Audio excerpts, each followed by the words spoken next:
ગોકુળમાં 350 kilo સડેલી બદામનો જથ્થો જપ્ત કરાયો છે। ગોકુળ પેઢીમાંથી આ બદામનો જથ્થો છે જે મનપાએ ઝડપી પાડ્યો છે। દરોડા પાડવામાં આવ્યા હતા ગોકુળ પેઢીમાં અને ત્યાંથી બદામનો જથ્થો ઝડપાયો છે। સડેલી બદામના જથ્થા સ્થળ પર નાશ કરાયો છે તો એક ડ્રાયફ્રૂટનું પ્રોસેસ કરતી પેઢીમાં મનપા દ્વારા દરોડા પાડવામાં આવ્યા હતા।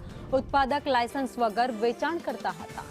મનપાએ ગોકુળ પેઢીને નોટિસ ફટકારી આગળની કાર્યવાહી હાથ ધરી છે।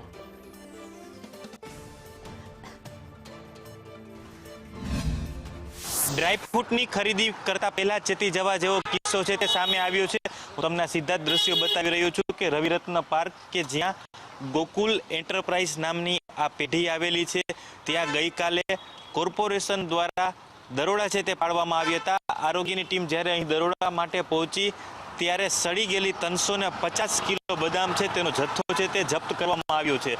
ત્યારે કોર્પોરેશનની તપાસમાં સામે આવ્યું હતું કે જે આ ગોકુલ એન્ટરપ્રાઇઝ નામની પેઢીનો જે ઉત્પાદક છે તે વગર લાયસન્સ વિના આ ધંધો છે તે કેટલાય સમયથી કરી રહ્યો હતો।